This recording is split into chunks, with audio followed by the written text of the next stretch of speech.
everything that's going on in this world right now, Vergil, obviously with this pandemic, the boxing world has really taken, some could argue a major blow, a major hit. There's not enough big fights going around.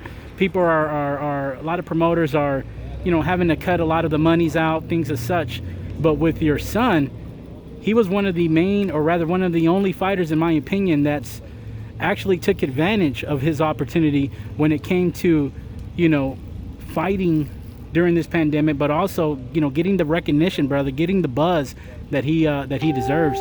How do you feel about that? So I'll just say like this. Well, first of all, my son, he didn't take this fight because it was going to benefit him as for the people, the buzz for this and that. Because, it's crazy to sound, my son really doesn't look at that. He just looks at his drive, what his goal is, and that's to be the best, and not to win and to fight. So Vergil was already supposed to fight the guy. 2 weeks before the fight got canceled due to the pandemic. Now, technically they weren't going to go with Vergil. They were going to go with somebody else to fight. And, to start off with Golden Boy. But, easily Vergil could have sat there and said, if you want me to fight, you got to pay me so much more because you don't have anybody else. I'm this and that. But my son's he's a man. He's a good man. He's a man of his word. That's right. So in his contract, he said, I'm going to fight this guy for this much amount of money. My son has the leverage. He can literally hold out if he wants, which just causes a big tumbling effect. Yep. But instead, he kept his word. He said, well, I said I was going to fight him, and I'll fight him for this. And, if they want to bring somebody else, I'll fight them too. But my thing is to fight him first because that's why I signed for it. And then I'll go for the next guy. But other than that, I don't have a problem fighting for what I agreed upon. I mean, I agreed on it. That's just what it is. Even though the contract dies because it's for that date, it's dead already. He could have he had the upper hand and could have done that. And instead, he chose to keep his word of what he signed. That's right. His agreement. Let me ask you this, Vergil. I know last time we spoke, man, last time that I saw you actually was here in December, brother, here in Grand Prairie. You guys had a meet and greet, and I know we were talking. And one of the questions I had for you at the time, man, is,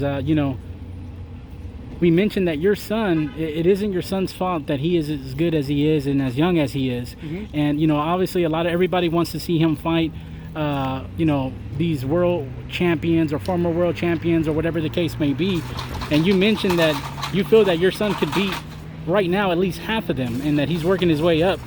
How far realistically do you see him, getting these big fights with these? How far off do you think he is?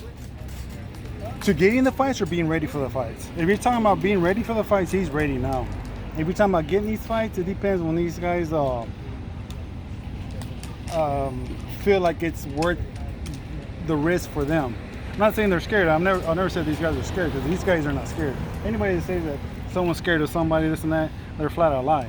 A lot of these guys are in it for the money, and that's fine. That's what you're supposed to do. They're prize fighters.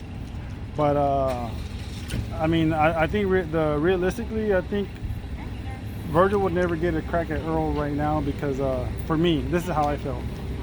My card's in there because I just don't think it benefits them unless they're very sure that something's going to sell out real big, and if they're very sure that they're going to beat him. That's the only way I see it.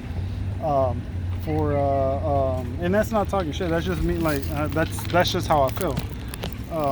For Keith Thurman and them, I don't think Keith Thurman wants to take it because I think he's going to use the excuse of Vergil just being too inexperienced.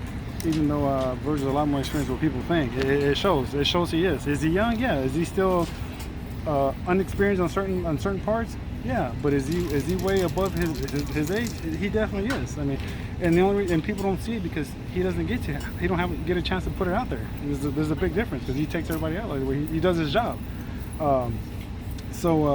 Really, I mean, it's just really up to how those guys are. Like Danny Garcia.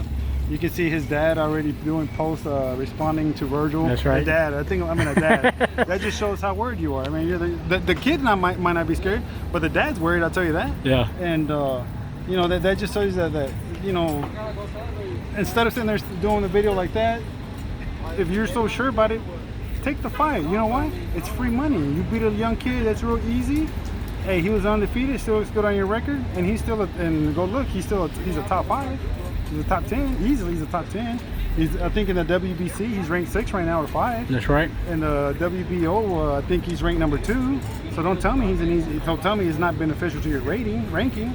So I mean, if you think he's easy, take it. Why not? Get free money, get easy money. I know if there was an easy job that paid me millions and millions of dollars, I'd take it. That was easy. You would take it. Anybody would take it.